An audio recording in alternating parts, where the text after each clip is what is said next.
Hello and welcome to episode 8 of Developing Designers. Today we're going to be talking about how engineers think and why architects should care. Joining us will be Alexis Barton, a mechanical engineer in training, and she's going to give us some perspective on how architects and engineers can work better together. We're going to talk a little bit about some lessons learned and some successes.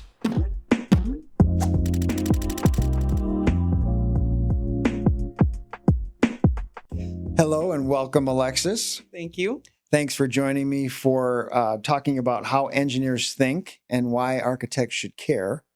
First, I'd like for you to tell us a little bit about you and what you do here for EAPC. Yeah, I have been with EAPC for a little over 10 years as a mechanical engineering intern is how I started, and then started full-time as an EIT and just help the mechanical team in any way, shape, or form that I can.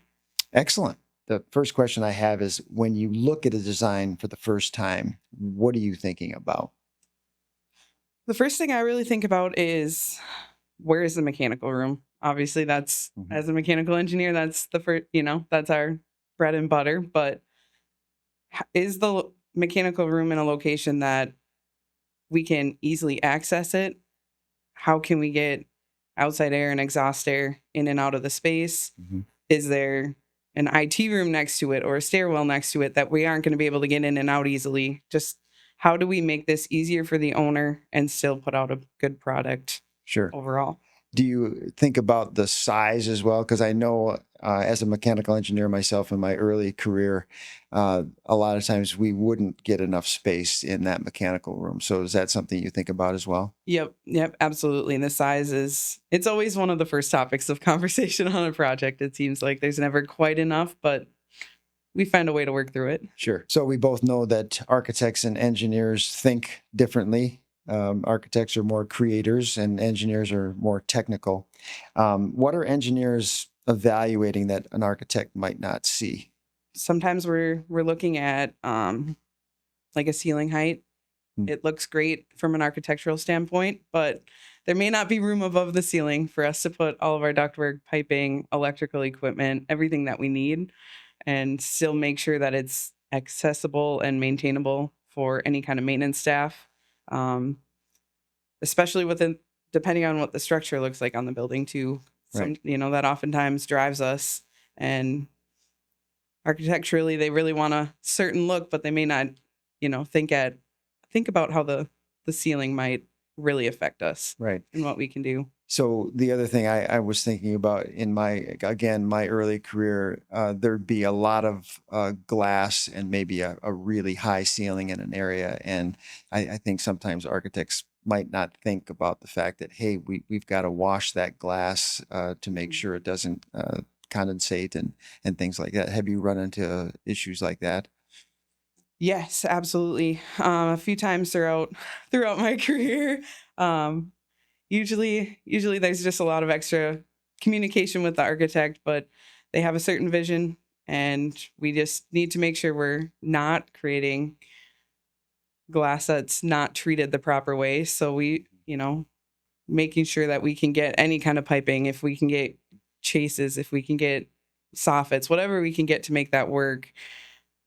There's a little bit of give and take and push and pull to get there, but a lot of times that is one of the things that's not looked at as well as glass, for sure. Right. So the other thing, I know we're both mechanical engineers, but the structural engineers also, I think when there's a lot of glass, they're like, what are we doing with cross bracing? And they're like, you're going to put cross bracing in my glass? So definitely, I think engineers are thinking about the technical side, and the architects sometimes are thinking, how is this going to look? So thank you. Appreciate that. So again, Alexis, with our core values, one of those is collaboration. And as an architecture and engineering firm, obviously we have architects, structural, mechanical, electrical engineers on staff. So we really live and breathe by collaboration. So what's a common misunderstanding between engineers and architects? One of the most common things that I hear from architects is that we just want more mechanical space or electrical space, that we just want to take up space. I think that's probably a common misunderstanding. So in other words, they think you don't need that much space. And we say, yes, we do, because, we have to maintain this equipment. And if the owner can't maintain the equipment, they're going to be cranky. And we want happy clients, because our bread and butter is return clients. I think 85% of our clients are repeat clients. Right. So, Right. Exactly. And on the other side, I think you hear some, especially younger engineers that are slowly getting into the complete design portion of buildings and projects, is architects don't necessarily think about function, but they're more about look, which, mhm, I mean, ultimately you want, they want both, right. and we want both together. We want a good final product. So just a couple misconceptions a little bit about Yeah. both sides. You talk about ceiling heights, and that one is sort of one of those things where I think is also a common misunderstanding, because I know architects think about this. They know there's mechanical equipment, they know there's electrical equipment, but they also, I think, they sometimes forget about the structure. Hmm. It may look like there's plenty of space above the ceiling, but if the floor joists are running a certain direction, you really can't cross those if it comes close to the ceiling height. So I think that's another maybe misconception between, or misunderstanding between, architects and engineers. Absolutely. Yeah. So we've been talking about coordinating between architects and engineers. I can remember early in my career, I was nervous about maybe bringing something up, or contradicting maybe what an architect might be thinking. I can remember a particular project. We were doing a laboratory, and they wanted the penthouse in a certain area, and it happened to be on the edge of the building, and it had to serve the entire building. So it actually was looking like we would be running ductwork from one side all the way to the other side of the building.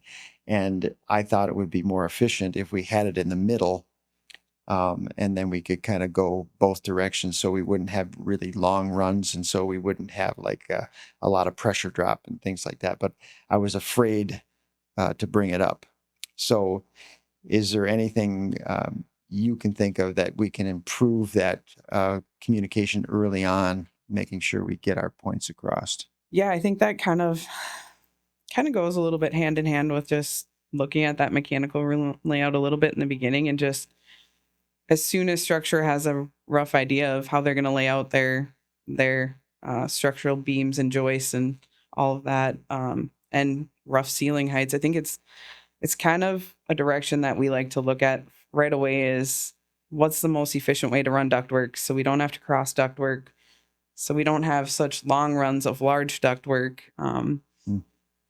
Just kind of looking at that overall mechanical room location with the architect too, and say, if we see something that we think we can revise to make the building a little bit more efficient, just speaking up and running the ideas past with the past the architect, and just having an open communication with them, I Yeah. feel like has actually helped solve quite a few problems, potential problems on projects that we've worked on in the past. And Yeah. just working those details out early on in the project, I feel like makes the biggest impact. So that's an interesting point, because one of the things we talk about is architects are involved quite a bit in schematic design, and maybe the engineers aren't as much, but I think it's hugely critical. And that's something we try to do at EAPC, is get the engineers involved in schematic design, so we don't make those mistakes early on, because we like to say the floor plan is set after schematic design, but if we don't have collaboration and input on size and location of mechanical rooms, that's the first thing that would change, I think, in a design, probably. So that's a good way to kind of get that done early. Yeah, yeah, absolutely. The sooner we can look at things and give input, the better. So Alexis, you mentioned you've been here for 10 years. So you're obviously at a point in your career where you're working with younger staff.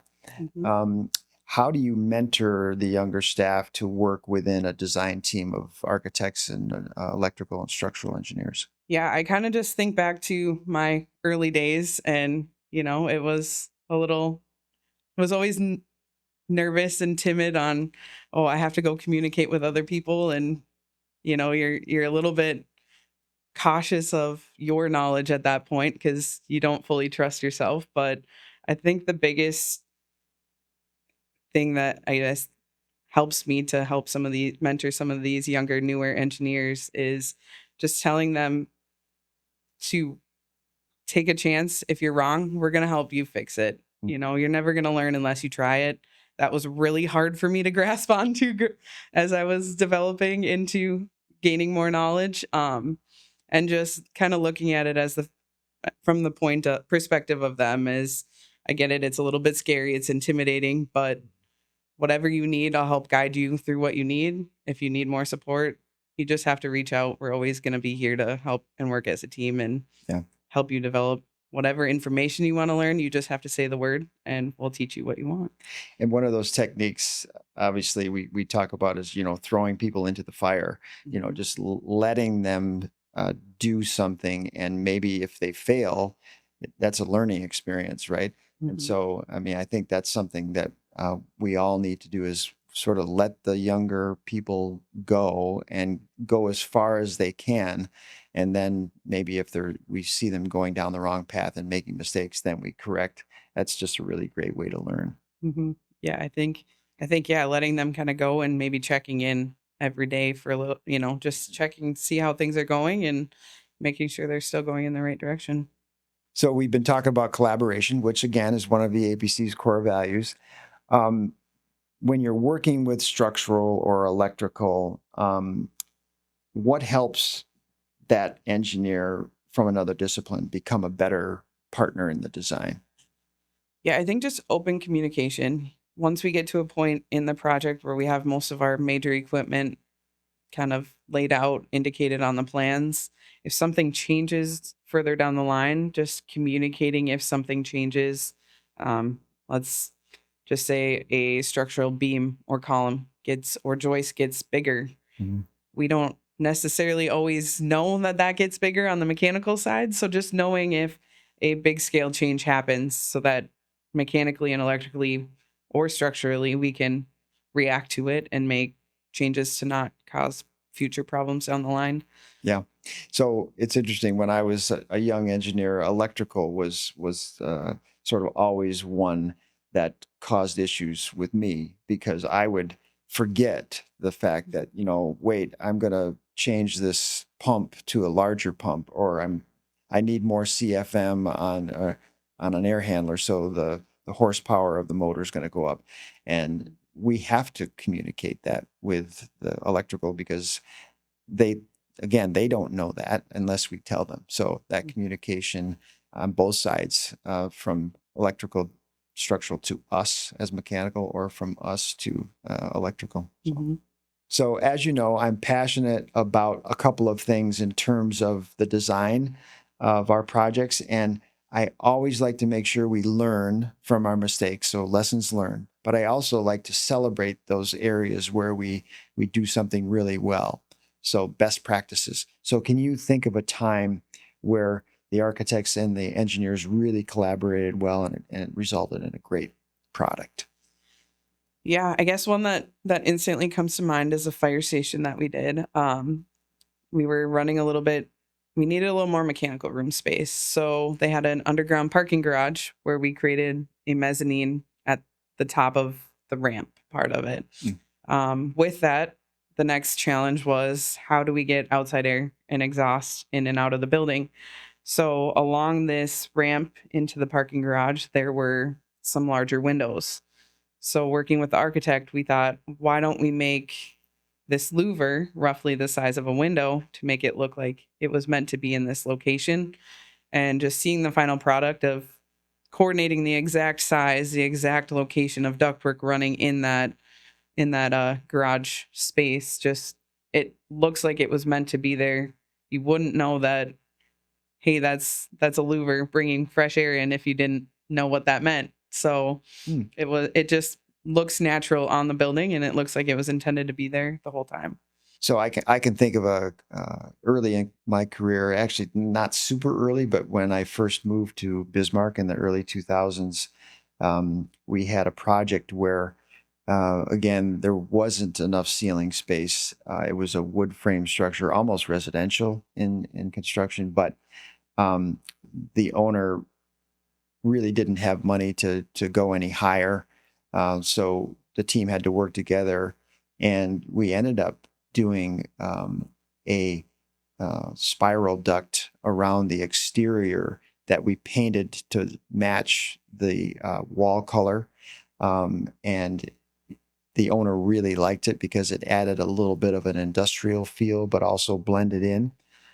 So a lot of times you just kind of have to solve a problem when you realize you can't do a certain thing, like have ductwork above the ceiling. So that one worked out really well. So we talked about when we've done things well. Can you tell me an example of when maybe something didn't go right and how you could prevent that in the future? Yeah, I think a good lessons learned that I have is if you tell a contractor something is not going to work or it isn't done per your design or your specifications, stick to those guns.